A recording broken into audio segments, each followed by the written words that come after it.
మలబద్ధకం, తలనొప్పి, రక్తపోటు, చర్మ సంబంధిత వ్యాధులు అలాగే కాళ్ళ నొప్పులతో మీరు కూడా బాధపడుతున్నారా? వీటన్నిటికీ నివారణ ఇక్కడే దొరుకుతుంది.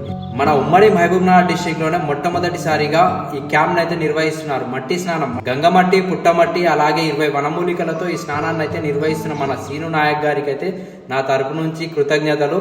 ఎందుకంటే మన ఆరోగ్యాన్ని మంచిగా ఉండడం కోసం తను అయితే ఈ క్యాంప్ అయితే నిర్వహించారు. ఈ కింద ఇచ్చిన నెంబర్ కి కాల్ చేసి మీ మొబైల్ నెంబర్ పై రిజిస్ట్రేషన్ చేసుకోగలరు. తేదీ వచ్చి మార్చ్ 23, 2025. స్థలం వచ్చేసి నాగ్పూర్, రేవెల్లి మండల్, వనపర్తి డిస్టిక్. సమయం వచ్చేసి 6:30 నుండి 8:30 వరకు ఈ క్యాంప్ అయితే నిర్వహిస్తున్నారు. సమయం లేదు మిత్రమా, మనం విందామా, ఈ వీడియోని ఫార్వర్డ్ చేద్దామా. ఎదుటి వారి గురించి మంచి కోరే వాళ్ళు ఈ వీడియోని అయితే షేర్ చేస్తారు. ఈ మిషన్ ఒక ముఖ్య కారణం, అందరూ బాగుండాలి, అందులో మనం ఉండాలి. అందుకే ఈ మిషన్ ని మనం సక్సెస్ఫుల్ చేద్దాము. మీ ఫ్రెండ్స్ అండ్ ఫ్యామిలీ మెంబర్స్ లో ఎవరైనా ఈ నొప్పులతో బాధపడుతున్న వాళ్ళకి ఈ వీడియోని అయితే షేర్ చేయండి. మరి కొత్త వీడియోతో మీ ముందుకు వస్తాను. నేను మీ మాసు.